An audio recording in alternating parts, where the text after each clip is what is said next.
Make sure to follow my Instagram at Marspeed_official, where I'll answer all your questions and DMs.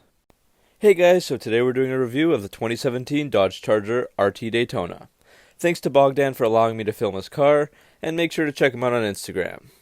I want to do these reviews from a customer's standpoint and show and talk about all the relevant and interesting things, showing all the aspects of the car, both inside and out. On most reviews, I find they don't actually show the little details and make you feel like you're exploring every inch of the car, so that's what I'm trying to do. And I also do want to compare this model to the RT and Scat Pack, which are close in the price range. So I'll be splitting up the review in 7 categories: Dodge model comparison, design, performance, gas mileage, interior, quality, and the competition. Keep in mind that everything I'm saying is just my opinion, and that every price I talk about is in US dollars. So first, to compare the models, we can see that the RT Daytona falls in between the RT and the Scat Pack. Looking at the MSRP, the RT starts at $35,495. A $3,500 bump will get you the RT Daytona, which costs $38,995. And for only $1,000 more, you can get the Scat Pack, which comes with a 6.4-liter Hemi at just under $40,000. And then moving up from there, there's the Daytona 392, which is similar to the Daytona RT, but also comes with a 6.4-liter Hemi and many upgraded features that I won't go into detail on. This is all for a price bump of $44,995. So one of the main things I want to explore in this review is whether the RT Daytona is actually worth it, or if you should just move up and grab the Scat Pack. Next, let's look at design. The 2015 and up Chargers look great from all angles. The front grille and headlights provide a mean and aggressive looking front end. The look remains very unique, and there really aren't any other muscle sedans out there. Even when this car is in idle or parked somewhere, it has a presence about it and looks like a beast. There's the SRT package included on the Daytona, with SRT front and rear fascias and side sills. What really makes this car stand out when compared to either the RT or the Scat Pack is the Daytona package. With that, you get the matte black performance spoiler, matte black Hemi logo hood graphic, which the owner has deleted from this car, and matte black Daytona trunk decals that stretch across the deck lid and wrap down onto the rear quarter panels. There's also a matte black roof, LED fog lights, and Daytona grille badging.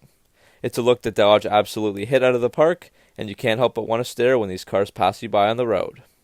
The stock wheels are also very nice. You get 20 by 9 inch Mopar lightweight forged aluminum wheels that are finished in hyper black. Stock tires are 245/45/20s, and the wheels can be added to the Scat Pack also for an extra $995, so they're only available on these 2 models. I like the design of the wheels, but I would prefer a wider rim, as Dodge could have gone wider than 9 inches for cars like these. Lastly, for design, there are some amazing standout colors offered to finish off the look. This Charger is in the Touareg color, and I absolutely love it. I personally like to have a colorful car different than what you see every day, and 73% of the cars in the whole world are either black, silver, gray, or white. The Chargers do look great in these colors, don't get me wrong, but there are many other great colors offered as well. From 2017, Contusion Blue, Redline, and Go Green are gone for the Daytona, but Dodge has added F8 Green and Indigo Blue for 2018. And there are also fun options like Go Mango and Yellow Jacket, which help the car stand out even more. Overall, I love the mean presence of the Charger, and the design is phenomenal. It's nice that Dodge is paying tribute to the Daytona, but these models are often forgotten as they're in the middle of the lineup. Now we move over to performance. So the first thing to look at is the engine and transmission. The Daytona RT has the same engine as the RT, which is the 5.7-liter V8 Hemi MDS VVT engine, which is paired with a quick-shifting 8-speed automatic transmission with paddle shifters for manual mode. This engine packs 370 horsepower and 395 pound-feet of torque.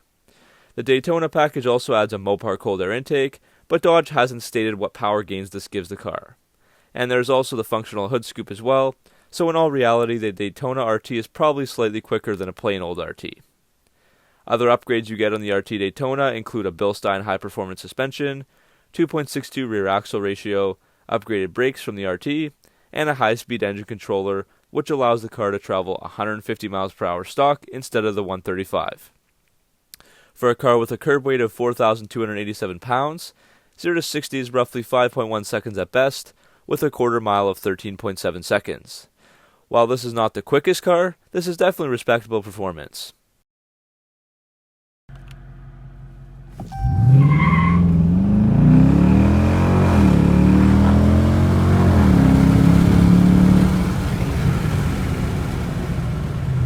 New for 2017 on all V8 models is active exhaust, so this car really sounds like a true muscle car.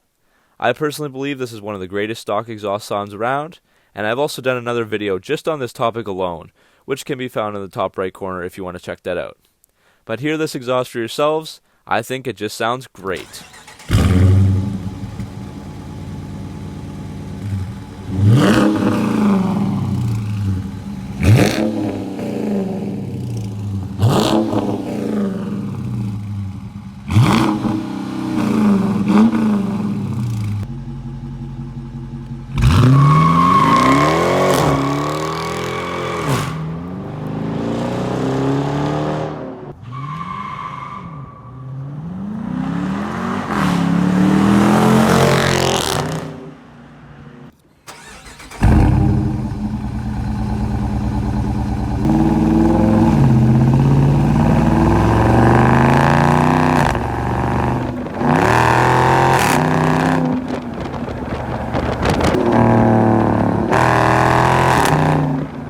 Gas mileage is one of the biggest expenses in everyday life for most people, so it is important to talk about when considering any car, but honestly, most V8 owners probably won't care too much about it. City mileage is 16 mpg, highway gets up to 25 with the MDS feature, which can turn off 4 cylinders when you're on the highway, and that gives it an overall combined rating of 19 mpg, which is very decent for a powerful V8. So now let's look at the interior and practicality aspects of the car. So as I currently own an older V6 Charger, it's clear to see that Dodge's interiors have greatly improved from the past as soon as I stepped into the car.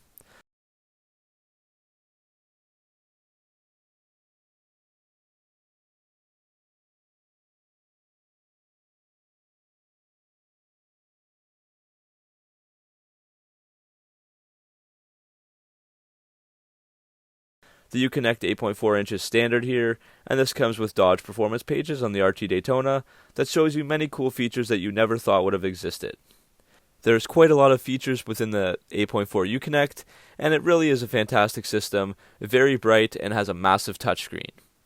There is unique trim that Dodge calls Carbonite, which is brushed metal that surrounds the Uconnect screen and the gear shifter. This is a nice touch that replaces the honeycomb design found on lower model Chargers. Beats audio is included, but the consensus from many is that it's just average and not as good as owners hoped it would be. The seats are Napa and Alcantara, and very nicely designed with the Daytona logo stitched in. On a short drive I found them very comfortable, but I can't speak to how they might feel after hours on a road trip. The steering wheel is also leather wrapped and heated, and the front and rear seats are heated as well. Other nice features are metal trim pedals and illuminated cup holders. Unfortunately, there are still plenty of plastics everywhere. The dash plastics are pretty soft to the touch at least, but the lower half plastics are more rough. Overall, the cabin is still very nice, but just falls short of a luxury car due to all the plastic everywhere. Still, as I've said, Dodge has come a long way, and the interior is fine for a muscle sedan.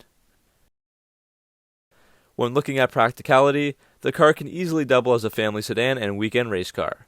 The back seats have tons of room as well. I'm around 6 feet and felt very comfortable back there. The trunk is also huge with lots of room. This can definitely be your daily driver.